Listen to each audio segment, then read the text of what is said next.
Electric charges and what fields, इसकी बात करेंगे। देखो इलेक्ट्रिक चार्जेस एंड फील्ड, इसमें सबसे पहले हम लोग बात करेंगे फर्स्ट ऑफ ऑल चार्ज की, कि चार्ज क्या होता है ना। हाँ बच्चा, बिल्कुल वही है, आएगा, आप भी देखिए इसको। चार्ज की बात करेंगे। देखिए चार्ज क्या होता है, जब दो सब्सटेंसेस को हम आपस में रब करके एक दूसरे से अलग करेंगे ना, तो उन सब्सटेंसेस में पार्टिकल्स को अट्रैक्ट करने की या रिपेल करने की टेंडेंसी आ जाती है, जिनके कारण बेसिकली ये टेंडेंसी आती है, वो क्या होता है, चार्ज होता है। जैसे कंगा उंगा होता है ना कभी, या कोई लकड़ी हो या पेन को ही आप अपने बाल में रब करके अगर डस्ट के पास ले जाएं, तो बहुत सारे पार्टिकल उसमें चिपक जाएंगे। लेकिन कुछ पार्टिकल तो उसमें चिपक रहे हैं, लेकिन बहुत सारे उससे रिपेल भी तो हो रहे होंगे। रिपल वाला तो हम नहीं देख पाएंगे क्योंकि दूर जो भागे, लेकिन जो उसमें चिपक गए वो तो हम देख पाएंगे ना निकेड आई से अपने अच्छे से, है ना। तो जिनके कारण सब्सटेंसेस में फोर्स ऑफ अट्रैक्शन या फोर्स ऑफ रिपल्सन की टेंडेंसी आती है, वो रीजन क्या है, वो कॉज क्या है, मेन चार्ज है ना। चार्ज की यूनिट क्या होती है ये जानते रहना। चार्ज को हम लोग कैपिटल क्यू या स्मॉल क्यू किसी से भी रिप्रेजेंट कर सकते हैं, इसके लिए परेशान मत होना। इसकी यूनिट क्या होगी दोस्त, इसकी यूनिट होती है कुलम। क्या होगी, कुलम। कुलम्ब के लिए सिंबल हम लोग कैपिटल सी यूज करेंगे, स्मॉल सी मत यूज करना। स्मॉल सी क्या होता है, स्पीड ऑफ लाइट, जिसकी वैल्यू कितनी होती है 3 × 10⁸ मीटर पर सेकंड, ये कैपिटल सी है कूलम्ब चार्ज के लिए। ओके, अच्छा, फिर आता है क्या, जितने भी साइंटिस्ट के नेम है जब उसको हम सिंबल में लिखते हैं तो कैपिटल लेटर में ही लिखेंगे हमेशा, समझ रहे हो ना। जैसे मीटर का सिंबल लिखेंगे तो स्मॉल एम लिखेंगे, लेकिन अगर साइंटिस्ट के नेम का सिंबल लिखेंगे तो हमेशा कैपिटल लेटर में होगा। जैसे न्यूटन का कैपिटल एन लिखते हैं सिंबल में, याद है कि नहीं, ये सब ध्यान रखना। चार्ज है, तो चार्ज क्या है, स्मॉल क्यू कैपिटल क्यू से रिप्रेजेंट करेंगे, या फिर क्या होता है ये, इसकी यूनिट क्या होगी, कूलम्ब होता है। चार्ज कितने टाइप के होते हैं, इनके टाइप की हम बात कर लें, टाइप्स ऑफ चार्जेस। चार्ज कितने टाइप के होते हैं, दो टाइप के होंगे दोस्त। एक चार्ज क्या होता है, पॉजिटिव होता है हमारा, और सेकेंड क्या होता है भैया, नेगेटिव चार्ज। कुछ भी हो सकता है, पॉजिटिव या नेगेटिव, न्यूट्रल जैसे कोई कंडीशन नहीं, बस या तो पॉजिटिव होगा या क्या होगा, नेगेटिव होगा, समझ गए। चार्ज का नेचर चेंज हो सकता है, लेकिन यूनिट अभी भी वही रहेगी, कूलम भी रहेगी, समझ रहे हो ना, इसमें कोई फर्क नहीं पड़ेगा, ठीक है। इसके बाद अब यहाँ जो समझना है वो क्या, जब सेम नेचर के चार्जेस होंगे, मतलब या तो दोनों पॉजिटिव होंगे या दोनों क्या होंगे दोस्त, नेगेटिव होंगे। सेम नेचर के चार्जेस में हमेशा क्या होगा, अट्रैक्शन होगा या रिपल्सन, बताइए, अट्रैक्शन होगा या रिपल्सन होगा, हमेशा इनमें क्या होगा, रिपल्सन होगा। रिपल्सन का मतलब ये दोनों एक दूसरे को क्या करेंगे, पुश आउट करेंगे, मतलब धकेलेंगे एक दूसरे से, दूर भगाएंगे एक दूसरे को। इनमें हमेशा क्या होगा, रिपल्सन होगा। लेकिन चार्जेस अगर अपोजिट नेचर के हुए तो, चार्जेस अगर अपोजिट नेचर की हुए मतलब एक पॉजिटिव चार्ज है, दूसरा क्या है, नेगेटिव चार्ज है, तो इन दोनों में हमेशा क्या होगा, अट्रैक्शन होगा। दोनों चार्जेस में हमेशा क्या होगा, अट्रैक्शन होगा। तो फोर्स ऑफ अट्रैक्शन और फोर्स ऑफ रिपल्सन को कलेक्टिवली हम कहते हैं electrostatic force. Force of repulsion या फोर्स ऑफ अट्रैक्शन को कलेक्टिवली हम क्या कहते हैं, electrostatic force. Electrostatic force, electric static force का मतलब क्या है, ये दो चार्जेस के बीच लगने वाला फोर्स होता है, ये किसी भी नेचर का हो सकता है, रिपल्सिव नेचर का भी हो सकता है और अट्रैक्टिव नेचर का भी हो सकता है, depending on nature of the charge. अगर जिन चार्जेस के बीच में फोर्स लग रहा है वो सेम नेचर के हैं तो हमेशा रिपल्सिव नेचर का होगा ये। जिन चार्जों के बीच में फोर्स लग रहा होगा और वो अपोजिट नेचर के होंगे तो अट्रैक्टिव नेचर का होगा। अट्रैक्टिव का मतलब एक दूसरे के पास खींच रहे होंगे। समझ में आया, इलेक्ट्रोस्टैटिक फोर्स, ये चार्ज का मोटा मोटा कंसेप्ट समझ में आ रहा है, इसमें कोई दिक्कत, आगे बढ़े। फिर आता, फिर एक कॉन्सेप्ट आता है इसमें क्वांटाइजेशन ऑफ चार्ज का। क्या है कॉन्सेप्ट, क्वांटाइजेशन ऑफ चार्ज, ये समझिए। Quantization of charge, quantization of charge क्या होता है ये समझते हैं अपन।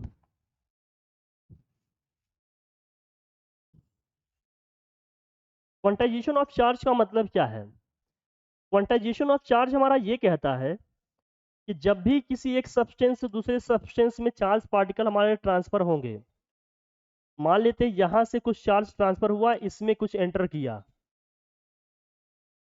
मान लीजिए क्यू अमाउंट ऑफ चार्ज यहां से ट्रांसफर हुआ, यहां Q amount of charge enter किया, तो ये जो क्यू अमाउंट ऑफ चार्ज यहां से निकला और ये जो क्यू अमाउंट ऑफ चार्ज यहाँ पर एंटर कर रहा है, ये सब्सटेंस मान लेते हैं हमारा कोई ए है ये दूसरा सब्सटेंस हमारा मान लेते हैं कोई क्या है, बी है मान लो, लेट्स से।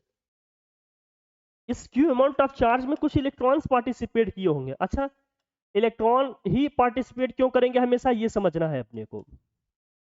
इलेक्ट्रॉन ही हमेशा पार्टिसिपेट क्यों करेंगे ये समझना है। क्यों? क्योंकि एटम में जो फंडामेंटल पार्टिकल्स हैं वो कौन कौन से हैं, इलेक्ट्रॉन, प्रोटॉन और क्या है, न्यूट्रॉन्स हैं। जिसमें प्रोटॉन न्यूट्रॉन हमेशा एटम के सेंटर में होते हैं, न्यूक्लियस में होते हैं, वो कभी पार्टिसिपेट तो करते नहीं। न्यूक्लियर फोर्सेस से वो बहुत बहुत स्ट्रांग फोर्स होता है। पूरे वर्ल्ड में, पूरे यूनिवर्स में सबसे स्ट्रांग फोर्स कौन सा होता है, न्यूक्लियर फोर्स। ये दिमाग में रखना, कभी ऑर्डर आ गया तो मेंटेन कर लेना। सबसे स्ट्रांग फोर्स क्या होता है, न्यूक्लियर फोर्स होता है। ओके भैया, ठीक है। फिर देखो, अब इसमें क्या है कि वो अंदर है, वो तो बाहर निकलने नहीं है। तो न्यूक्लियस के बाहर उसके सेल्स में कौन से चार्ज पार्टिकल घूम रहे हैं, इलेक्ट्रॉन्स हैं। इसलिए जब भी किसी एक सब्सटेंस से दूसरे सब्सटेंस में इलेक्ट्रॉन या कोई चार्ज पार्टिकल, हम ट्रांसफरेंस की बात करेंगे तो हमेशा किस चार्ज पार्टिकल की बात करेंगे, हम इलेक्ट्रॉन की बात करेंगे। तो या तो इलेक्ट्रॉन आएंगे या तो इलेक्ट्रॉन क्या होंगे, जाएंगे।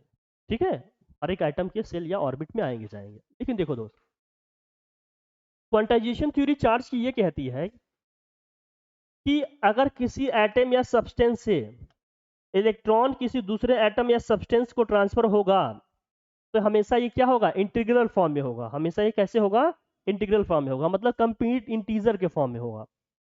कंप्लीट इंटीजर के फॉर्म में होगा, इसका क्या मतलब है, कंप्लीट इंटीजर के फॉर्म में होगा, इसका मतलब यह है कि अगर इलेक्ट्रॉन यहां से वहां को जाएगा ना तो ऐसे होगा, जैसे 1 इलेक्ट्रॉन गया, या हो सकता है 2 इलेक्ट्रॉन गया, या हो सकता है 10 इलेक्ट्रॉन गया, या हो सकता है 1000 इलेक्ट्रॉन गया, या हो सकता है क्या है 10 मिलियन इलेक्ट्रॉन्स गए, कुछ भी हो सकते हैं, एक्सेट्रा एक्सेट्रा। कभी ऐसा नहीं होगा कि हाफ इलेक्ट्रॉन गया, कभी ऐसा नहीं होगा। कभी नहीं होगा ऐसा कि 3.5 इलेक्ट्रॉन गए, कभी भी ऐसा नहीं होगा। कभी फ्रैक्शन में इलेक्ट्रॉन्स नहीं जाएंगे, जब भी जाएंगे कंप्लीट नंबर में जाएंगे। समझ रहे हो कि नहीं, हमेशा कंप्लीट नंबर में जाएंगे, वो फ्रैक्शन में नहीं जाएंगे, डेसिमल नंबर्स में वो नहीं जाएंगे। तो क्वांटाइजेशन ऑफ चार्ज की थ्योरी हमारी कहती है कि ट्रांसफरेंस ऑफ इलेक्ट्रॉन या charge particle from one substance to another substance always in the form of an integral. ठीक है, ये हमेशा इस तरह से जाएंगे। समझ आई हमारी बात, जहां से निकलेगा वहां जाएंगे, कंप्लीट नेचर में, फ्रैक्शनल नहीं होगा, डेसिमल नहीं होगा, जब भी होंगे ये कंप्लीट नंबर में होंगे। यहाँ पर Q का मतलब क्या है, यहाँ Q का मतलब क्या है, अमाउंट ऑफ चार्ज से है। Q का मतलब किससे है, अमाउंट ऑफ चार्ज से है, अमाउंट ऑफ चार्ज से है। N का मतलब क्या है, उस नंबर ऑफ इलेक्ट्रॉन से है, नंबर ऑफ इलेक्ट्रॉन कितने आए और कितने। और E का मतलब यहाँ पर इलेक्ट्रॉन के चार्ज से है। एक इलेक्ट्रॉन पे कितना चार्ज होता है, माइनस के 1.6 इंटू 10 की पावर माइनस के 19 कूलम्ब होता है। माइनस के 1.6 इंटू 10 की पावर माइनस 19 कूलम्ब होता है। प्लस माइनस क्यों, जब भी किसी एटम से इलेक्ट्रॉन निकलेंगे तो उस पर कैसा चार्ज आएगा भैया, पॉजिटिव चार्ज आएगा। एन इलेक्ट्रॉन गया तो एन पॉजिटिव चार्ज, किसी पे एन इलेक्ट्रॉन आए तो उस पर क्या होगा, एन नेगेटिव चार्ज आ जाएगा। जिस एटम या सब्सटेंस से जितने इलेक्ट्रॉन निकलेंगे उस पर उतने पॉजिटिव चार्ज आ जाते हैं, ऐसा हम जनरली लिख लेते हैं, है ना दोस्त, यही है बात। तो पॉजिटिव चार्ज होने का मतलब क्या है, यहाँ से इलेक्ट्रॉन निकले, यहाँ से इलेक्ट्रॉन निकले तो यहाँ इलेक्ट्रॉन की कमी होगी कि यहाँ इलेक्ट्रॉन ज्यादा होंगे नंबर में, इलेक्ट्रॉन की कमी होगी, इलेक्ट्रॉन की अधिकता होगी, इलेक्ट्रॉन की कमी होगी। इसीलिए बोलते हैं इसको लैकिंग ऑफ इलेक्ट्रॉन या लैक ऑफ इलेक्ट्रॉन या डिफिशियंसी ऑफ इलेक्ट्रॉन। क्या बोलते हैं इसको, deficiency of electron.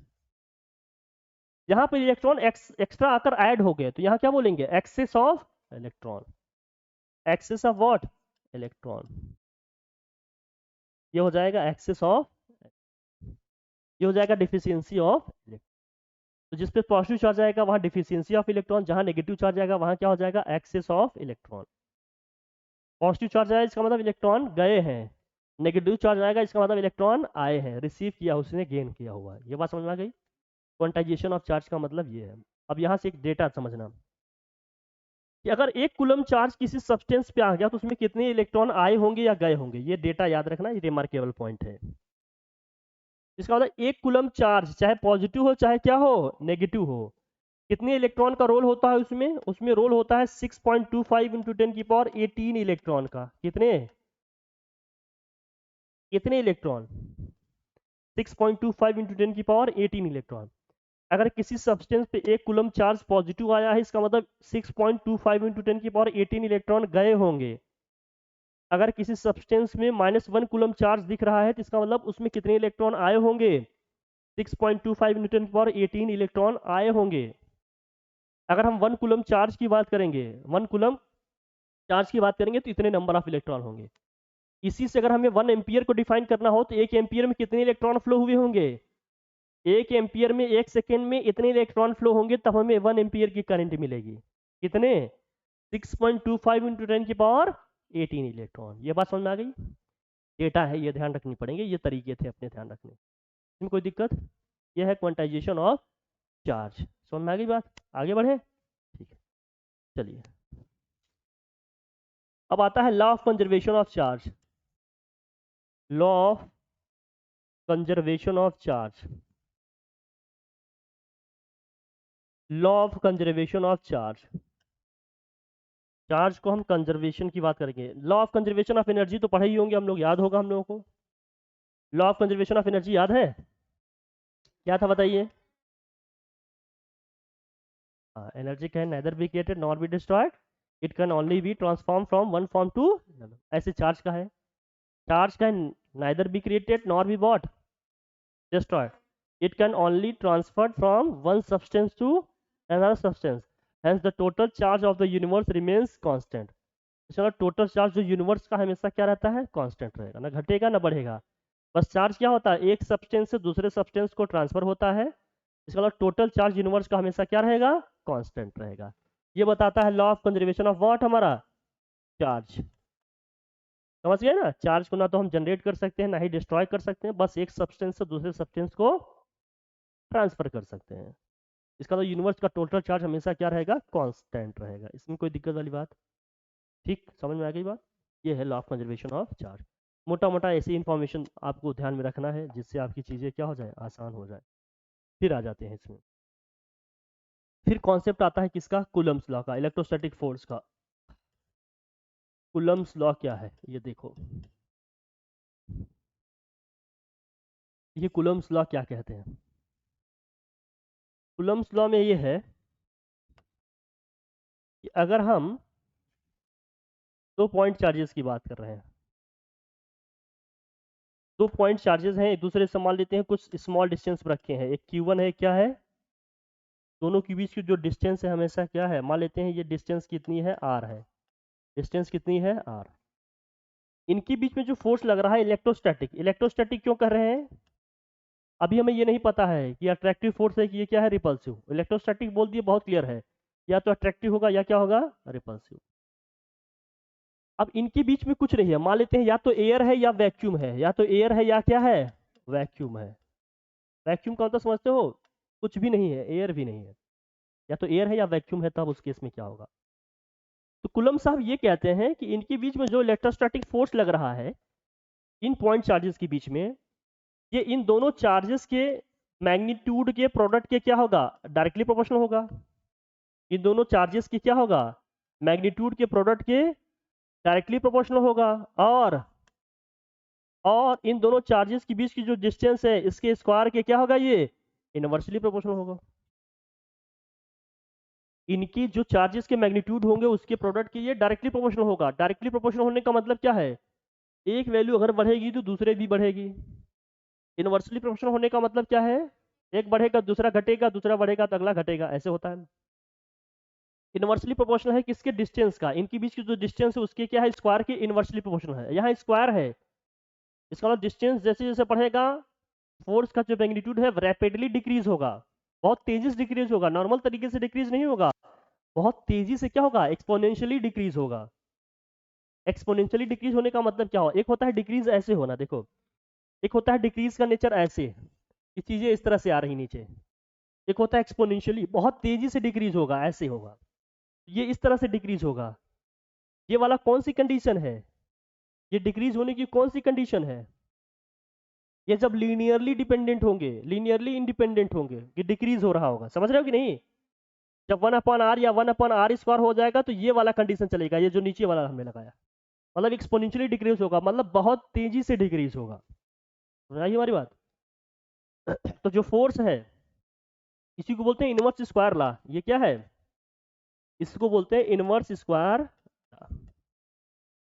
Inverse square law बोलते हैं इसी को, तो बोलते हैं इनवर्स स्क्वायर लॉ। अब इसमें क्या है, इन दोनों लॉ को अगर हम कंबाइंड करेंगे, इन दोनों स्टेटमेंट को कंबाइंड करेंगे, यहाँ होगा force is directly proportional to Q1 Q2 upon यहाँ क्या आ जाएगा आर स्क्वायर। इस प्रोपोर्शनलिटी के सिंबल को हटाते हैं तो एक कांस्टेंट आता है के, जिसकी वैल्यू हम लोग फाइनली लिख देते हैं 1/4πε0। यहाँ आता है Q1 Q2 अपॉन क्या हो जाएगा R square, Q1 Q2 upon R square आ जाएगा। जहां 1/4πε0 का मतलब क्या है, ये कांस्टेंट था, इसकी न्यूमेरिकल वैल्यू कितनी होगी, 1/4πε0 की जो न्यूमेरिकल वैल्यू है वो कितनी है 9 × 10⁹ न्यूटन मीटर स्क्वायर पर कूलम्ब का स्क्वायर। एप्सिलॉन नॉट क्या है यहाँ पर, एप्सिलॉन नॉट का मतलब क्या है, इसको बोलते हैं परमिटिविटी ऑफ फ्री स्पेस। क्या बोलते हैं इसको, परमिटिविटी ऑफ फ्री स्पेस। अब इन सब का डायमेंशन हमने पहले निकलवाया है, इसकी न्यूमेरिकल वैल्यू कितनी होती है 8.85 × 10⁻⁻12 कूलम्ब का स्क्वायर पर न्यूटन मीटर का स्क्वायर। एप्सिलॉन नॉट इसकी वैल्यू ये होती है, और ये क्या है हमारा, ये कांस्टेंट है प्रोपोर्शनलिटी कांस्टेंट 1/4πε0, जिसकी वैल्यू कितनी होती है 9 × 10⁹ न्यूटन मीटर स्क्वायर पर कूलम्ब का स्क्वायर, ये होता है दोस्त। अभी हमने स्केलर फॉर्म में लिख दिया। स्टेटमेंट एक बार बताते हैं कूलम्ब साहब क्या कहते हैं। कूलम्ब साहब का स्टेटमेंट ये था, the force an electrostatic force acting between 2 point charges is always directly proportional to the magnitude of the charges and inversely proportional to the square of the distance between them, and the direction of force is along the line joining them। जो force का direction होगा इन दोनों charges को जो join करने वाली line होगी उसी के दिशा में होगा, उसी के ही डायरेक्शन में जो लाइन इनको ज्वाइन कर रही है इसी के अलॉन्ग होगा, या तो इधर होगा या तो इधर होगा, लेकिन इसी लाइन के ही अलॉन्ग होगा, वो उसी डायरेक्शन में होगा। ये स्केलर फॉर्मेट में हमने लिख दिया। लेकिन अगर मुझे डायरेक्शन को कंसीडर करके वेक्टर फॉर्म में लिखना हो कूलम्ब्स लॉ को, तो वेक्टर फॉर्म में लिखना होगा तो इसी चीज को अपन कैसे लिखेंगे जरा बताओ। अगर वेक्टर फॉर्म में लिखना हो तो कैसे लिखा जाएगा भैया, अगर आप इसे वेक्टर फॉर्म में लिखना चाहते हैं तो लिखना पड़ेगा आपको, कैसे लिखेंगे, vector F equal to 1/4πε0। Charge क्या है, स्केलर क्वांटिटी है, यहाँ वेक्टर नहीं लगाना है, लेकिन यहाँ लिखेंगे मॉड ऑफ आर का स्क्वायर, यहाँ लिख देंगे आर का है। आर कैप क्या है, यूनिट वेक्टर है अलोंग आर, ये जो डिस्प्लेसमेंट है इसके अलोंग क्या है, और आर कैप इक्वल टू क्या होता है, आप सिंस जानते हो आर कैप इक्वल टू क्या होता है vector R upon mod of vector R. अगर इसको और जनरलाइज करें तो हम क्या लिख सकते हैं, ये हो जाएगा वेक्टर एफ इक्वल टू हमारा 1/4πε0, तो यहाँ आ जाएगा Q1 Q2 upon mod of R का क्यूब, और यहाँ हो जाएगा vector R. Mod of R का क्यूब क्यों हो जाएगा, क्योंकि यहाँ मॉड ऑफ आर का स्क्वायर पहले से ही था, आर कैप के प्लेस में हम क्या रखेंगे vector R upon mod of R, ये मॉड ऑफ आर स्क्वायर और मॉड ऑफ आर मल्टीप्लाई हो जाएगा तो क्या हो जाएगा मॉड ऑफ आर का क्यूब, और वेक्टर आर वहां पर आ जाएगा, तो कोई दिक्कत नहीं है। क्यों भैया, ये है वेक्टर फॉर्म में इसका, कोई दिक्कत, यहाँ तक भी लिख सकते हैं आप, ये लिखो दोनों लिखो सब ठीक है, कोई दिक्कत नहीं। वेक्टर फॉर्म में इस तरह से लिखेंगे, कंफ्यूज मत हो जाना कि यहाँ तो हमने स्क्वायर किया था क्यूब कैसे आ गया, हमारा ऑप्शन ही नहीं मिल रहा है। वेक्टर में लिखेंगे तो क्यूब आ जाएगा, लेकिन वहाँ वेक्टर आर लिखा होगा, ठीक है, इस तरह से लिखे रहेंगे तो ये रहेगा। ये तब है जब एयर या फिर क्या है वैक्यूम है, लेकिन जरूरी नहीं कि हमेशा एयर या वैक्यूम हो, कोई इनके बीच में मीडियम भी तो आ सकता है, कोई कागज रख देगा, कोई मेटल रख देगा, या कोई सब्सटेंस माइका रख देगा, कुछ भी रख सकता है। उस केस में क्या होगा, अगर इनके बीच में कोई मीडियम आ गया जिसका डाइलेक्ट्रिक कांस्टेंट क्या है के है, इसके बीच में अगर कोई मीडियम आ गया जिसका डाइलेक्ट्रिक कांस्टेंट क्या है के है, तो उस केस में क्या होगा, इन पॉइंट चार्जेस के बीच में अगर मान लेते हैं कोई क्या आ गया मीडियम आ गया जिसका डाइलेक्ट्रिक कांस्टेंट क्या है के है,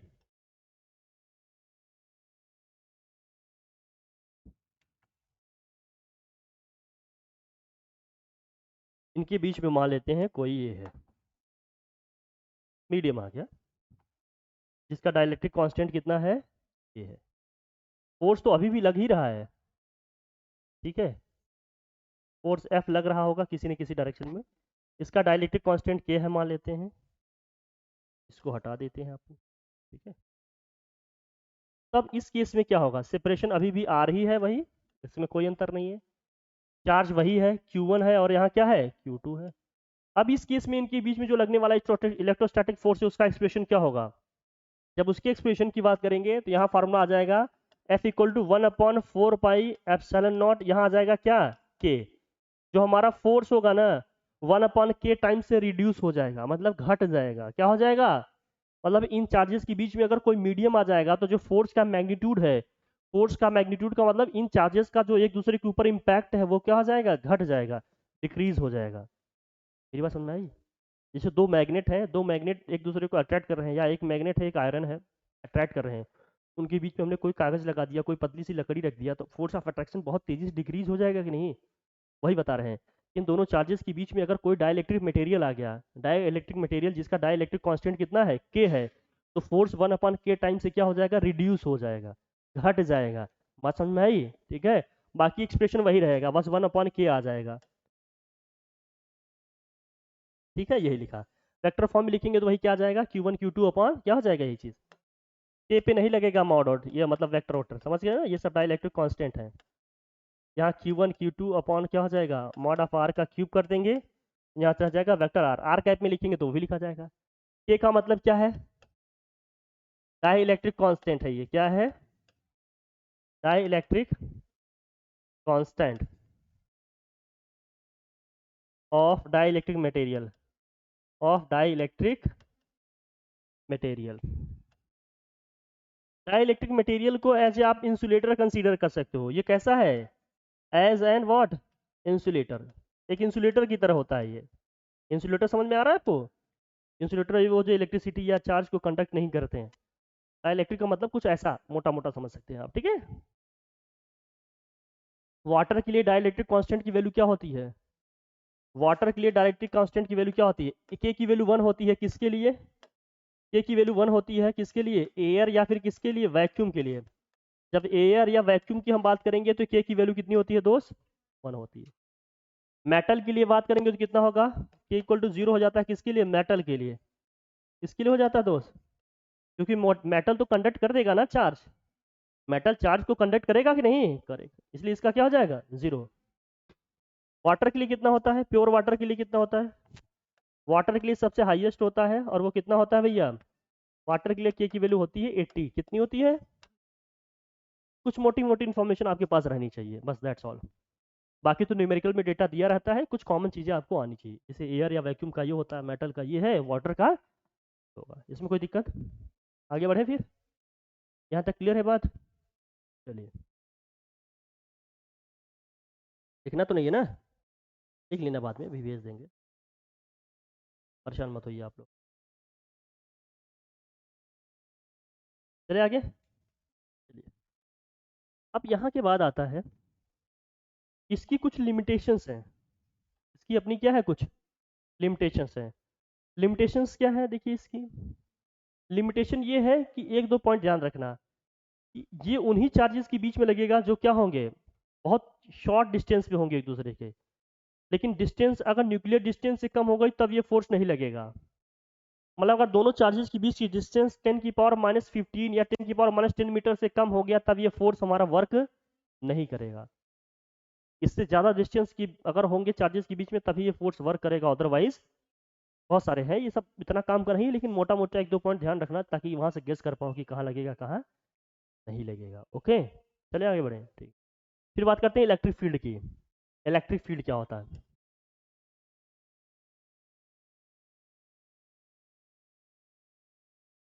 इलेक्ट्रिक फील्ड का मतलब क्या है पहले ये समझते हैं। इलेक्ट्रिक फील्ड कहीं कहीं आ जाता है इलेक्ट्रिक फील्ड इंटेंसिटी लिखा हुआ आ जाता है, कहीं कहीं लिखा होता है इलेक्ट्रिक फील्ड इंटेंसिटी, बात सबकी क्या है, एक ही है, इसका मतलब इलेक्ट्रिक फील्ड या इलेक्ट्रिक फील्ड इंटेंसिटी। देखिए इसका मतलब क्या है, इसका मतलब क्या है मोटा मोटा ये समझते हैं। मान लेते हैं कहीं पर क्यू अमाउंट ऑफ चार्ज रखा हुआ, पॉजिटिव भी हो सकता है नेगेटिव भी हो सकता है, किसी भी चार्ज के चारों तरफ का वो स्पेस, किसी भी चार्ज के चारों तरफ का वो स्पेस जहां तक वो अदर चार्ज पार्टिकल को इम्पैक्ट कर सकता है, जहां तक वो अदर चार्ज पार्टिकल को क्या कर सकता है, इम्पैक्ट कर सकता है, वो उस चार्ज का क्या हो जाता है, इलेक्ट्रिक फील्ड हो जाता है। ये इसको क्या करेगा, अट्रैक्ट करेगा। अपोजिट नेचर के चार्जेस को क्या करेगा, अट्रैक्ट, लेकिन सेम नेचर के चार्जेस को क्या करेगा, अपेल। तो ये चार्ज पार्टिकल अपने चारों तरफ का वो स्पेस जहां तक अदर चार्ज पार्टिकल को इम्पैक्ट कर सकता है, इम्पैक्ट कर सकता है का मतलब क्या है, उस पर अपना प्रभाव छोड़ सकता है। प्रभाव कैसे छोड़ेगा, अपना इंप्रेशन कैसे छोड़ेगा, या तो उसको अट्रैक्ट कर सकता है, या तो अपनी तरफ खींच सकता है, या उसको क्या कर सकता है, पुश आउट कर सकता है, धकेल सकता है। तो हर चार्ज के चारों, जैसे ये चार्ज जो हमने रखा है इसका अपना भी इलेक्ट्रिक फील्ड होगा, इसको हमने रखा है इसका अपना भी क्या होगा, इलेक्ट्रिक फील्ड होगा। अब ऐसा नहीं कि केवल इसी का होगा इनका नहीं होगा, सबका होगा।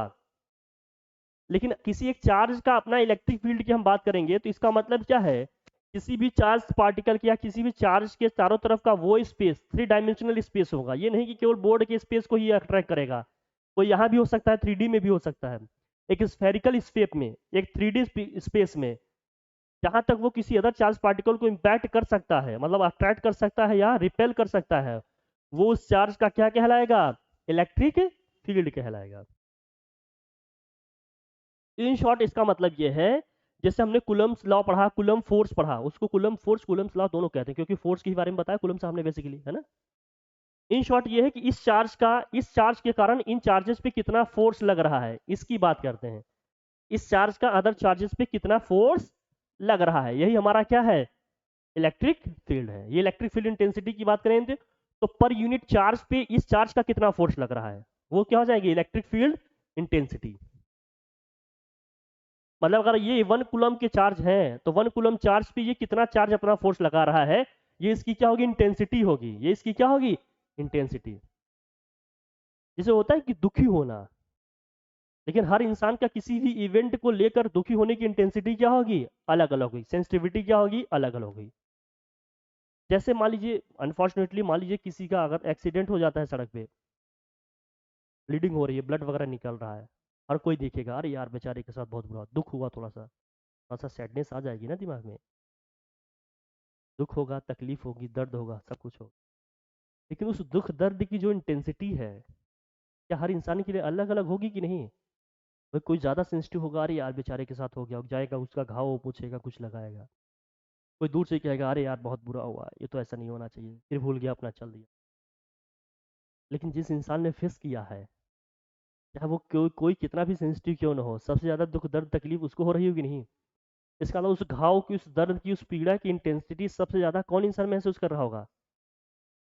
इंटेंसिटी का मतलब उसकी गहराई कितना है, उसकी इम्पैक्ट कितना है, कहने का मतलब ये है। तो जब 1 कूलम चार्ज पे इस चार्ज का कितना फोर्स लगेगा, ये इसकी इंटेंसिटी को बताएगा। क्या बताएगा, इंटेंसिटी को बताएगा। जैसे हर आदमी की लगन की अपनी इंटेंसिटी होती है, कोई ऐसे से कर देता है, कोई बहुत लगन से करता है, जिसका मतलब लगन की इंटेंसिटी उसकी क्या है, कि डेडिकेशन की इंटेंसिटी थोड़ी सी क्या है, ज़्यादा है। इस सेंस में बात होती है, समझ में आई बात, ठीक है ना। जैसे कहते हैं बहुत गंभीर है, लेकिन गंभीर होने के भी कई लेवल होते हैं ना उसमें। कोई बहुत ज़्यादा गंभीर होता है, कोई इतना गंभीर होता है कि कॉमा में चला जाता है, कोई इतना गंभीर होता है कि फिर मतलब उसको चीज़ें हर समय वही दिखाई देती हैं, उसके अलावा कुछ नहीं दिखाई देता, है ना। सीरियसनेस की भी तो कई स्टेजेस हैं। मेरे कहने का मतलब ये है कि इसका इम्पैक्ट उनके कितने मिल रहे हैं, यूनिट चार्जेस पे अगर हम देख लेंगे तो पता चल जाएगा इसकी इंटेंसिटी कितनी है, ठीक है। ये इलेक्ट्रिक फील्ड है। इलेक्ट्रिक फील्ड को अगर एक्सप्रेशन में लिखें तो हम लोग क्या लिखते हैं, इलेक्ट्रिक फील्ड इक्वल टू होता है एफ अपॉन क्यू। अगर टेस्ट चार्ज की हम बात करें तो यहाँ लिखते हैं क्यू नॉट। क्यू नॉट क्या है, टेस्ट चार्ज है, यूनिट पॉजिटिव टेस्ट चार्ज है, ये यूनिट पॉजिटिव टेस्ट चार्ज, मतलब इससे छोटे चार्ज नहीं हो सकते। यूनिट पॉजिटिव टेस्ट चार्ज की बात कर रहे हैं। यूनिट पॉजिटिव टेस्ट चार्ज मतलब यूनिट है इसका मैग्नीट्यूड। यूनिट किस कॉन्टेक्स्ट में, हम इलेक्ट्रॉन के बेसिस पे बात कर रहे होते हैं। इस क्यू नॉट का जो चार्ज होगा एक इलेक्ट्रॉन के बराबर चार्ज होगा, लेकिन नेचर इसका कैसा होगा, पॉजिटिव होगा। क्या होगा, मतलब एक प्रोटॉन के बराबर इसमें चार्ज होगा, इसलिए हम लोग क्या बोलते हैं, यूनिट चार्ज। और ये क्या होगा, पॉजिटिव होगा। इस यूनिट चार्ज पे इसका कितना फोर्स लग रहा होगा उस चार्ज का, वो उस पॉइंट पे उसकी क्या बताएगा, इंटेंसिटी बताएगा। अब इस चार्ज की इंटेंसिटी या इस चार्ज का फोर्स हर पॉइंट पे सेम थोड़ी होगा भाई। डिस्टेंस बढ़ने के साथ साथ फोर्स का मैग्नीट्यूड घटेगा भी, तो अभी तो पीछे पढ़े ना, डिस्टेंस जैसे जैसे बढ़ता जाएगा उसका जो मैग्नीट्यूड होगा क्या होगा, फोर्स का घटेगा। अगर एक चार्ज यहाँ है, एक दूसरा चार्ज यहाँ पर है, तो इसका क्या होगा, यहाँ पर क्या होगा, फोर्स की इंटेंसिटी ज्यादा होगी इसके कंपैरिजन में। क्यों?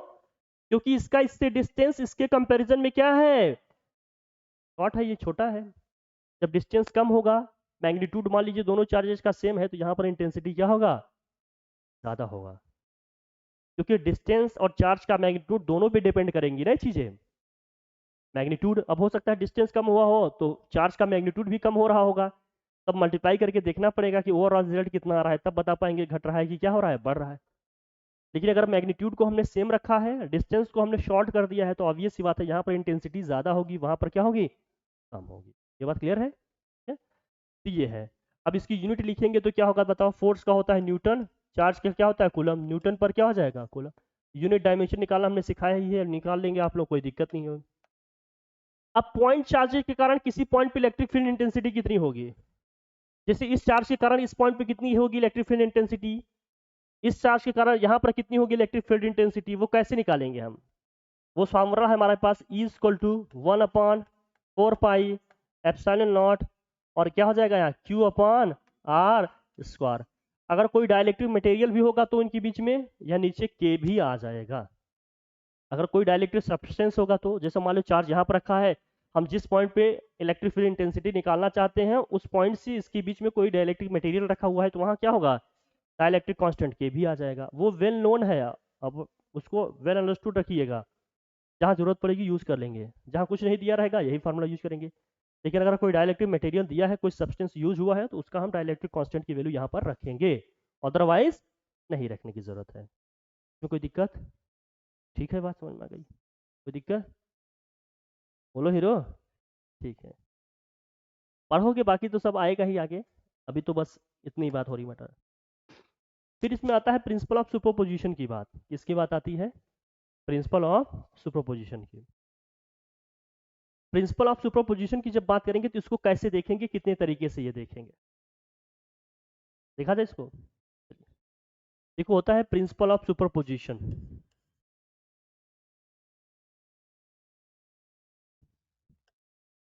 Principle of superposition, principle of superposition में क्या है, ये बहुत इंपॉर्टेंट लॉ है, इसको ध्यान से देखना। Principle of superposition, principle of superposition का मतलब क्या है बेसिकली, ये बताते हैं आप। ठीक है, चलिए देखिए कैसे।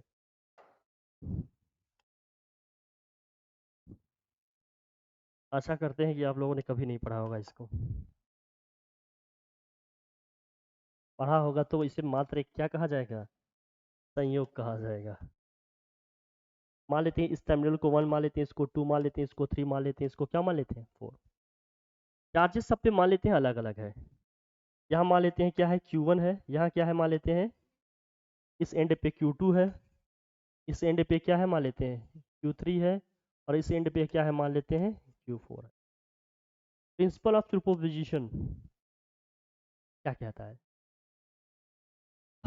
ये कह रहे हैं कि किसी भी पॉइंट पे चाहे हम फोर्स की बात करें चाहे इलेक्ट्रिक फील्ड की बात करें, किसी भी पॉइंट पे हम क्या करेंगे, नेट फोर्स की बात करेंगे। जैसे बहुत सारे चार्जेस इस तरह से पूरे, भाई किसी भी स्पेस में बहुत सारे चार्जेस इस तरह से स्प्रेड अप होंगे, फैले हुए होंगे, तो हर चार्ज एक दूसरे पे फोर्स लगा रहा होगा। ऐसा थोड़ी कि कोई एक ही दो एक दूसरे पे लगा रहे होंगे, हर कोई भाई वो सामने वाले पे लगा रहा होगा, सामने वाला उस पे लगा रहा होगा।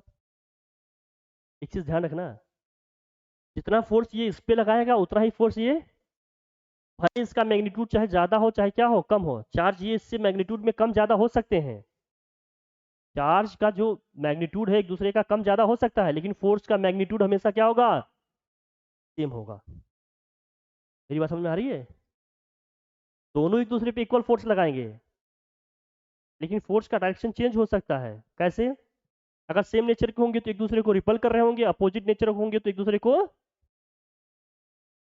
अगर ये रिपेल कर रहे होंगे तो इसके कारण जो इस पे फोर्स लगेगा उसका डायरेक्शन क्या होगा, बाहर की तरफ होगा, ए से बी की तरफ होगा।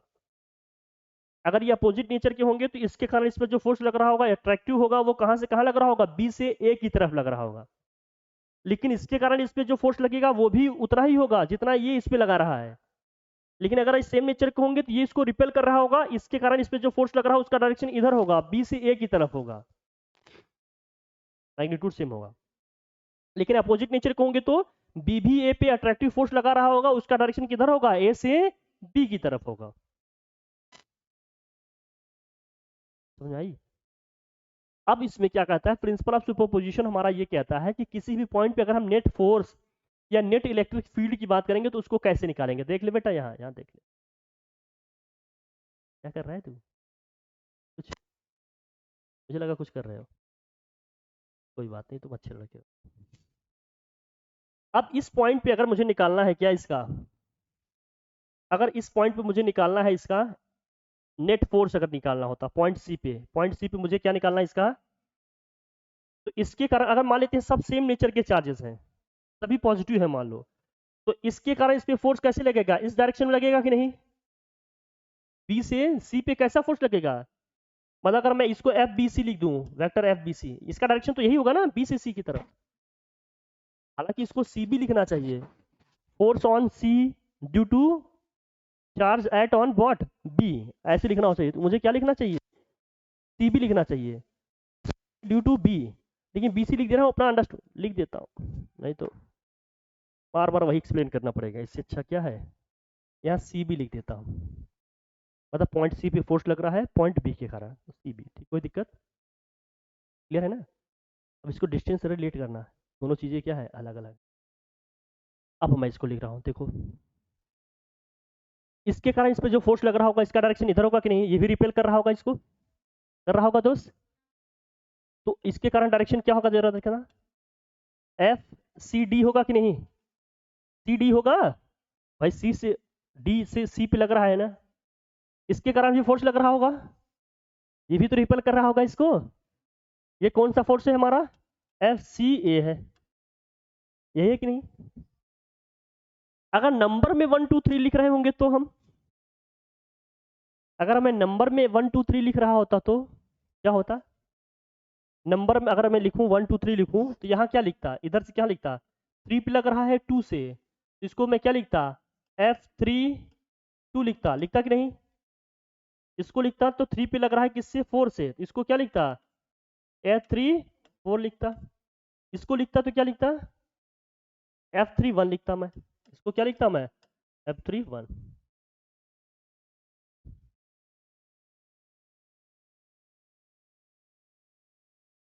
तो प्रिंसिपल ऑफ सुपरपोजिशन ऑफ ये जो हमारा ऐसे हर तरफ होगा, सभी पे होगा, किसी एक पे नहीं निकाल रहे हैं, सभी पे होगा, लेकिन अगर किसी एक पॉइंट पे मुझे निकालना होगा कि नेट फोर्स कितना लग रहा है, तो हम कैसे निकालेंगे, इन सभी के कारण इस पे जितना फोर्स लग रहा हो उस सबका क्या कर देंगे, वेक्टर सम कर देंगे, उन सभी का क्या कर देंगे, वेक्टर।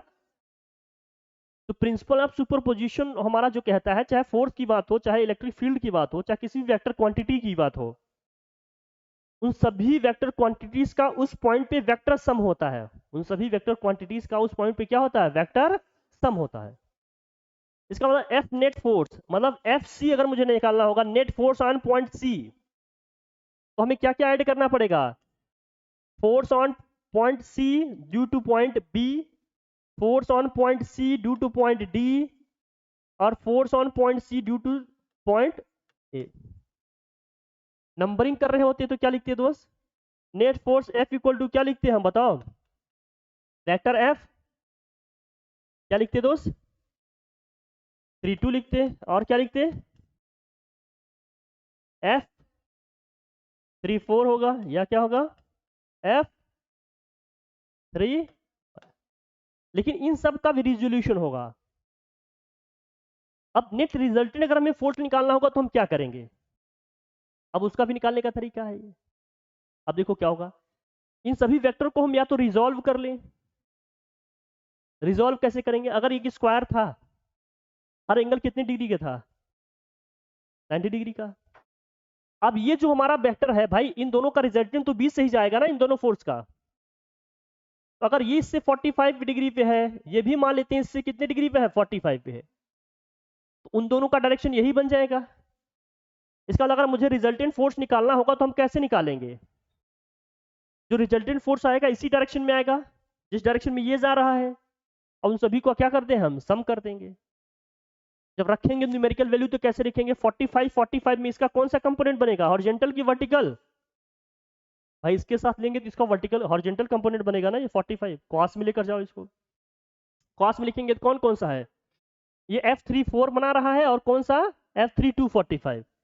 इसका मतलब F34 और F31 तो वही जा रहा है, सीधा ही जा रहा है। तो यही F3 को 21 क्या हो जाएगा, cos 45 हो जाएगा। क्या हो जाएगा ये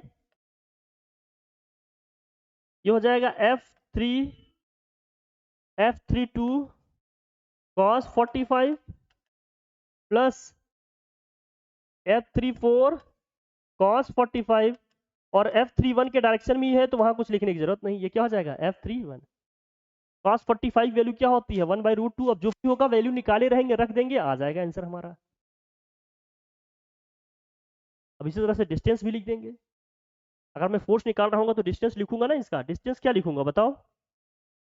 अगर ये डिस्टेंस अगर हम लिखते, ये 1 है ये 2 है, तो डिस्टेंस क्या लिखता मैं, R21 लिखता इसको। नहीं, अभी तो यहाँ निकाल रहे हैं ना, यहाँ से यहाँ को लिखेंगे तो क्या लिखेंगे, डिस्टेंस। फाइनल हमारा क्या है, 3 पे है, ये 2 है, तो ये क्या हो जाएगा, R32 हो जाएगा। वेक्टर में क्या हो जाएगा, ये R3 पे जा रहे हैं ना 2 से। इसका लिखेंगे तो कितना हो जाएगा जरा बताना, R31 हो जाएगा। इसका लिखेंगे तो क्या होगा जरा बताना, R34 हो जाएगा। अगर सबकी न्यूमेरिकल वैल्यू लिखनी होती तो कैसे लिखते, वेक्टर फॉर्म में ही लिखना होता। तो ये तो हमने डायरेक्शन कंसीडर करके लिख दिया ना। अगर वेक्टर फॉर्म में ही लिखना होता तो यहाँ से वैल्यू क्या लिखते जरा देखना। FCB के लिए अगर मैं लिखता तो ये हो जाता 1/4πε0। 1/4π क्या हो जाता है ये, ε0। और क्या है, Q2 Q3 है ना, Q2 Q3 अपॉन क्या है, मॉड ऑफ में क्या लिखता मैं, R32 क्यूब, और क्या लिख देते, R32 वेक्टर, वेक्टर में लिख रहा होता तो, प्लस अगले का क्या लिखता फिर इसी तरह से, इसका है FCD का। CD का मतलब ये है 1/4π क्या लिखता है इसको, ε0। और क्या होता है ये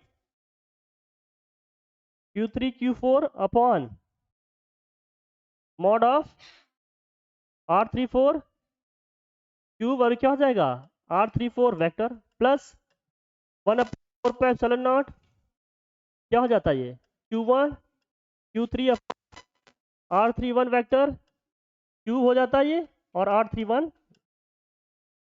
इस तरह से वेक्टर फॉर्म में लिख देते हैं।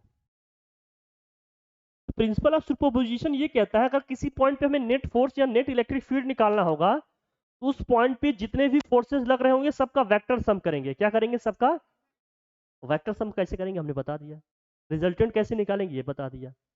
वेक्टर फॉर्म में लिखेंगे तो कैसे होगा ये बता दिया हमने। बात समझ में आ गई अपनी। ये है प्रिंसिपल ऑफ क्या, सुपर पोजिशन, या रेजोल्यूशन ऑफ वेक्टर से निकालेंगे जैसे हमने बता दिया। ये बात समझ में आई, तब ऊपर गई आई, थैंक गॉड आ गया। चलिए, ये प्रिंसिपल ऑफ सुपर, सबसे टफ यही था, बाकी आसान है, अभी तो आप लोग कर लेंगे। ठीक है, फिर आता है बात इसमें इलेक्ट्रिक डाइपोल मोमेंट की हम बात करेंगे। इलेक्ट्रिक डाइपोल क्या होता है पहले ये समझे। इलेक्ट्रिक डाइपोल का नाम सुने हैं कभी, बताइए क्या होता है इलेक्ट्रिक डाइपोल।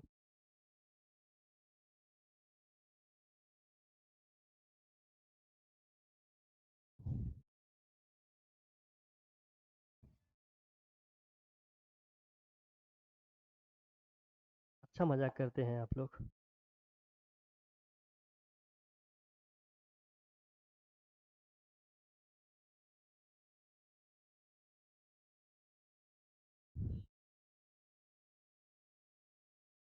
इलेक्ट्रिक डाइपोल का मतलब क्या है, तो इक्वल चार्जेस होंगे, लेकिन नेचर में क्या होंगे, अपोजिट होंगे, और एक दूसरे से बहुत ही स्मॉल डिस्टेंस पे रखे होंगे। एक दूसरे से बहुत ही क्या होंगे, स्मॉल डिस्टेंस पे रखे होंगे। ऐसी अरेंजमेंट को हम लोग क्या कहते हैं, इलेक्ट्रिक डाइपोल कहते हैं। ऐसी अरेंजमेंट को हम लोग क्या कहते हैं, इलेक्ट्रिक। इसी से एक वर्ड निकल के आता है इलेक्ट्रिक डाइपोल मोमेंट। क्या आता है निकल के, electric dipole moment. Electric dipole moment क्या होता है ये समझना। इलेक्ट्रिक डाइपोल मोमेंट का मतलब क्या है ये समझो। इलेक्ट्रिक डाइपोल मोमेंट को हम लोग स्मॉल पी से रिप्रेजेंट करते हैं। इलेक्ट्रिक डाइपोल मोमेंट का मतलब क्या है, इन दोनों चार्जेस में से किसी एक चार्ज का मैग्नीट्यूड और इन दोनों चार्जेस के बीच की डिस्टेंस का क्या होता है, ये प्रोडक्ट होता है। इन दोनों चार्जेस में किसी एक चार्ज का मैग्नीट्यूड, क्योंकि दोनों का क्या है, मैग्नीट्यूड सेम है, बस नेचर क्या है, अपोजिट है। दोनों में किसी एक का मैग्नीट्यूड और दोनों के बीच का जो सेपरेशन है, डिस्टेंस है, उनके प्रोडक्ट के क्या होता है, हमेशा इक्वल होता है। ठीक है, ये है P equal to Q into क्या होता है, 2L। यूनिट लिखेंगे तो चार्ज का कूलम होता है, डिस्टेंस का मीटर होता है, तो कूलम मीटर हो जाएगा। ठीक है, इलेक्ट्रिक डाइपोल मोमेंट का ना इसमें दो एक्सप्रेशंस मिलते हैं हमें, एक मिलता है इसका एक्सियल पोजीशन, एक होता है इक्वेटोरियल पोजीशन। समझ गए? दो पोजीशन में ना इसकी क्या करते हैं, हम इलेक्ट्रिक फील्ड की बात करते हैं। क्या होता है, when placed in external electric field, किसी एक्सटर्नल इलेक्ट्रिक फील्ड में इसको हम क्या किए हैं, फील्ड किए हैं, रख दिए हैं। एक्सियल पोजीशन में इसका कितना होगा इलेक्ट्रिक डाइपोल मोमेंट और सॉरी इलेक्ट्रिक फील्ड, और एंड ऑन एक्सियल या इसी को बोलते हैं एंड ऑन पोजीशन, एक्सियल या क्या कहते हैं इसी को, एंड ऑन पोजीशन। एक्सियल या एंड ऑन पोजीशन की अगर हम बात कर रहे हैं, तो एक्सियल या फिर एंड ऑन पोजीशन में इलेक्ट्रिक फील्ड का एक्सप्रेशन क्या होगा। एक्सियल का मतलब क्या है, इसकी एक्सिस के अलोंग ही इलेक्ट्रिक फील्ड का अगर हम एक्सप्रेशन निकालें किसी डिस्टेंस r पे, मान लेते हैं यहाँ से किसी r डिस्टेंस पे हम निकाल रहे हैं, तो मान लेते हैं किसी पॉइंट P पे, तो क्या होगा, E इक्वल टू आता है एक्सप्रेशन हमारा 1/4πε0, ये होता है 2p अपॉन क्या होता है, r क्यूब होता है। 1/4πε0 2p upon r cube. Axial position का मतलब इसके जो एक्सिस है ना, इन दोनों चार्जेस को जो ज्वाइन करने वाली लाइन होती है वही होती है इसकी एक्सिस, मतलब इसी के डायरेक्शन में, मतलब उस एक्सिस को आगे कंटिन्यू करेंगे तो कहीं कहीं किसी पॉइंट पे, इसके मिड पॉइंट से मान लेते हैं स्मॉल r डिस्टेंस पे, उसको बोलते हैं एक्सियल पोजीशन या एंड ऑन पोजीशन। उस पोजीशन में जो इलेक्ट्रिक फील्ड का एक्सप्रेशन आता है इसके इलेक्ट्रिक डाइपोल के कारण, वो कितना आता है, 1/4πε0 2p अपॉन क्या होता है, r क्यूब। लेकिन अगर इसी मिड पॉइंट से r डिस्टेंस इधर जाए तो हम इक्वेटोरियल पोजीशन में या ब्रॉड साइड ऑन पोजीशन में, तो कितना आता है, जब हम इक्वेटोरियल पोजीशन की बात करेंगे या फिर ब्रॉड साइड ऑन पोजीशन की बात करेंगे, इक्वेटोरियल पोजीशन या इसी को बोलते हैं क्या, broad side on position. Equatorial position या फिर what, broad side on position की बात करेंगे। ब्रॉड साइड ऑन या इक्वेटोरियल पोजीशन की बात करेंगे तो ये डिस्टेंस कितना आता है, फार्मूला हमारा, ये फार्मूला आता है आपका इलेक्ट्रिक फील्ड का 1/4πε0 और क्या होता है, p अपॉन r क्यूब। यहाँ 2p नहीं होता, सिर्फ क्या होता है, p होता है। इसका मतलब एक्सियल वाला इक्वेटोरियल का क्या होता है, डबल होता है, वहाँ 2p है, यहाँ सिर्फ क्या है, p है। तो एक्सियल और इक्वेटोरियल में क्या रिलेशन है कि ई एक्सियल इक्वल टू क्या होगा, E axial equal to 2 times of E equatorial होगा, 2 times of what, E equatorial. ठीक है, इसका मतलब एक्सियल पोजीशन में इस डाइपोल के कारण जो इलेक्ट्रिक फील्ड होगा इसके इक्वेटोरियल पोजीशन का जस्ट क्या होगा, डबल होगा। ये रिलेशन हो जाता है इनमें, थोड़ा मोटा मोटा ध्यान में रखना है। एक चीज जो और आपको इंपॉर्टेंट जानना चाहिए था वो क्या है, एक हमने बात की इलेक्ट्रिक फील्ड, दूसरा हमने बात किया किसका, इलेक्ट्रिक डाइपोल। इलेक्ट्रिक फील्ड का डायरेक्शन हमेशा कहाँ होता है, पॉजिटिव से नेगेटिव की तरफ।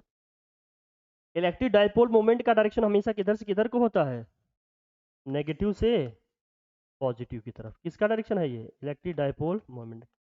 दोनों में डिफरेंस करके रखिएगा, इसका डायरेक्शन हमेशा किधर से किधर होगा, इसका, क्लियर हुई हमारी बात, तो दिक्कत, आगे बढ़े फिर। एक्सियल पोजीशन इक्वेटोरियल पोजीशन समझ में आया। एक्सियल पोजीशन का मतलब चार्जेस को जो ज्वाइन करने वाली जो लाइन है उसी के अलोंग किसी डिस्टेंस पे, इसके मिड पॉइंट से कुछ डिस्टेंस पे हम निकाल रहे हैं क्या, इलेक्ट्रिक फील्ड। इक्वेटोरियल पोजीशन का मतलब इसके मिड पॉइंट से कुछ परपेंडिकुलर डिस्टेंस पे, मान लीजिए यहाँ कहीं ऊपर किसी पॉइंट पे निकाल रहे हैं, तो कभी कभी कह देता है 90 डिग्री घुमा दिए तो कितना हो जाएगा, 90 डिग्री घुमा देंगे तो क्या हो जाएगा, परपेंडिकुलर केस बन जाएगा। उसने कह दिया कि हम डाइपोल को 90 डिग्री घुमा दिए, इसका मतलब क्या है, अगर हमने मान लीजिए पॉइंट वहां पर पी कंसीडर किया है, डाइपोल को हमने 90 डिग्री घुमा दिया तो क्या होगा, वो वाला पॉइंट पी अब इक्वेटोरियल पोजीशन में आ जाएगा ना फिर, तो वो चीज़ वही होगा, घुमा घुमा कर पूछा जाएगा। बस एक कॉन्सेप्ट अपना रखना है कि इक्वेटोरियल पोजीशन में क्या हो जाता है, हाफ हो जाता है एक्सियल का, या कह देंगे एक्सियल पोजीशन का इक्वेटोरियल का डबल होता है। दोनों तरीके से समझ के रखना, ठीक है भैया, ठीक है। जैसे एक ही बात को दो तरीके से कहा जा सकता है ना, जैसे हम कहें कि हम आप लोगों के सीनियर हैं, या यूँ कहते हैं आप लोग हमारे क्या है, जूनियर हैं। दोनों बात ठीक है, लेकिन कहने के तरीके क्या है, अलग अलग हैं, ठीक है ना, सेंस तो एक ही निकल रहा है ना, निकल रहा है ना। सर इतना डरावना हिला देता है कि टीचर सख्ते में आ जाता है कि कुछ गलत बोल दिया गया। चलो ठीक है, ठीक। अब इसमें देखिए और इलेक्ट्रिक फील्ड लाइंस का कॉन्सेप्ट आता है। इलेक्ट्रिक फील्ड लाइंस क्या होती हैं उसका कॉन्सेप्ट आता है। इलेक्ट्रिक फील्ड लाइंस क्या होता है जानते हैं आप लोग, बताइए इलेक्ट्रिक फील्ड लाइंस क्या होती हैं। Electric field lines, electric field lines या इसी को कहते हैं electric lines of force. Electric lines of what, force. Electric lines of force.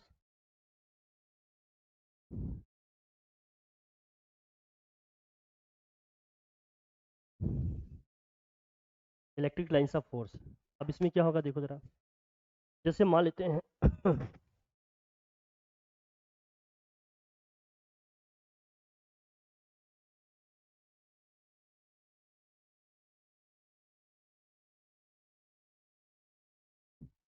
मान लेते हैं दो सब्सटेंसेस हैं,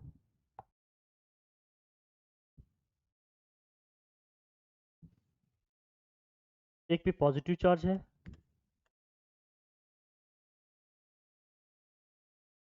दूसरे पे क्या है। तो इलेक्ट्रिक फील्ड लाइंस हमेशा किधर से किधर को जाएंगे, पॉजिटिव से, पॉजिटिव से स्टार्ट होंगे, नेगेटिव पे क्या होंगी, एंड हो जाएंगी।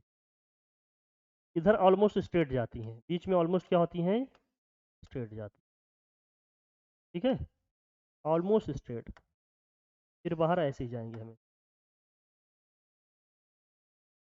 इलेक्ट्रिक फील्ड लाइंस क्या होती है, देखो इलेक्ट्रिक लाइंस ऑफ फोर्सेस क्या होगा, ये पॉजिटिव चार्जेस से निकलेंगी, नेगेटिव पे एंटर करेंगी। ये ओपन कर्व होती हैं। ओपन कर्व का मतलब क्या है, कहाँ से स्टार्ट होंगी कहाँ को जाएंगी, ये पहले ध्यान रखना। पहला पॉइंट क्या, पॉजिटिव चार्जेस से स्टार्ट होंगी, नेगेटिव चार्जेस पे जाएंगी, ये पहली बात तो ये हो गई। पॉजिटिव चार्ज से स्टार्ट होंगी, नेगेटिव पे, फिर अंदर से ये मत सोचना कि नेगेटिव से कहाँ आएंगी पॉजिटिव, ये मैग्नेट में होता है चार्जेस में, इसलिए इसको क्या बोलते हैं, इसको बोलते हैं कि इमेजेंडरी है, इमेजेंडरी ओपन कर्व है ये, open smooth curve, open smooth curve. Smooth curve होने का मतलब एक पॉइंट पे केवल और केवल एक ही टेंजेंट ड्रॉ कर सकते हैं, एक से ज्यादा टेंजेंट ड्रॉ। ओपन होने का मतलब एक तरफ तो कर्व है लेकिन दूसरे तरफ से क्लोज नहीं हो रहा है, वो खुला ही है, मतलब इधर से उधर को गया ऐसे ही है, अब ये नहीं कि आकर कंप्लीट कर रहा है। ओपन कर्व है, कर्व शेप में तो है लेकिन क्या है, ओपन है। एक क्या होता है, इमेजिनरी ओपन स्मूथ कर्व होता है, जो कहाँ से स्टार्ट होता है, पॉजिटिव चार्ज से स्टार्ट होता है, नेगेटिव चार्ज पे क्या हो जाता है, एंड हो जाता है या एंटर कर जाता है, ठीक है, ये चीज़ है। दूसरा क्या है, दूसरी चीज़ ये है कि इसके किसी भी पॉइंट पे हम क्या ड्रॉ कर सकते हैं, एक टेंजेंट ड्रॉ कर सकते हैं, ठीक है। इसके पॉइंट इस कर्व के किसी भी पॉइंट पे केवल कितने टेंजेंट ड्रॉ कर सकते हैं हम, केवल और केवल एक। तो जो टेंजेंट का डायरेक्शन होगा वही इलेक्ट्रिक फील्ड का डायरेक्शन होगा, वही इलेक्ट्रोस्टैटिक फोर्स का भी डायरेक्शन होगा। इसका मतलब जो डायरेक्शन ऑफ टेंजेंट होगा, जो कि क्या होगा, डायरेक्शन ऑफ जो टेंजेंट होगा, इस लाइन पे अगर हमने टेंजेंट ड्रॉ किया, उस टेंजेंट का जो डायरेक्शन होगा वो किसको रिप्रेजेंट करेगा, इलेक्ट्रिक फील्ड के डायरेक्शन को रिप्रेजेंट करेगा, या फिर किसके डायरेक्शन को रिप्रेजेंट करेगा, इलेक्ट्रिक इलेक्ट्रोस्टैटिक फोर्स के डायरेक्शन को रिप्रेजेंट करेगा। मतलब अगर इस पॉइंट पे हमने टेंजेंट ड्रॉ कर दिया, टेंजेंट का डायरेक्शन ये है, तो यही डायरेक्शन किसका होगा, इलेक्ट्रोस्टैटिक फोर्स का भी होगा, और यही इलेक्ट्रिक फील्ड का भी डायरेक्शन होगा। और हर पॉइंट पे केवल और केवल एक ही टेंजेंट ड्रॉ कर सकते हैं, क्योंकि कर्व कैसा है, स्मूथ कर्व है। ये प्रॉपर्टीज हैं, एमसीक्यू में आ सकते हैं, इसको जानना चाहिए, ठीक है दोस्त। तो डायरेक्शन ऑफ टेंजेंट इसके डायरेक्शन को बताएगा, इलेक्ट्रिक फील्ड को, और ये लाइंस कभी भी एक दूसरे को इंटरसेक्ट नहीं करेंगे, कभी भी एक दूसरे को इंटरसेक्ट नहीं करेंगे, never intersect each other, never intersect each other, ये कभी भी एक दूसरे को इंटरसेक्ट नहीं करेंगे। क्यों नहीं करेंगी? क्योंकि अगर ये दोनों एक दूसरे को इंटरसेक्ट कर देंगी तो एक ही पॉइंट पे क्या हो जाएंगे, हमारे दो दो डायरेक्शन मिल जाएंगे, जो कि पॉसिबल, इसलिए कभी भी एक दूसरे को इंटरसेक्ट, ये लाइंस कभी भी एक दूसरे को इंटरसेक्ट, एक से स्टार्ट होंगी दूसरे एंड पे जाएंगे, लेकिन कभी भी एक दूसरे को इंटरसेक्ट नहीं करेंगी। पहली चीज तो ये हो गई। ठीक है, जहां पर ये लाइंस बहुत पास पास होती हैं, यूनिफॉर्मली स्प्रेड होती हैं, जहां पर ये लाइंस क्या होंगी, यूनिफॉर्मली स्प्रेड होंगी, मान लीजिए इक्वल डिस्टेंस पे होंगी, वहां कैसा फोर्स होगा, वहां होगा यूनिफॉर्म इलेक्ट्रिक फील्ड।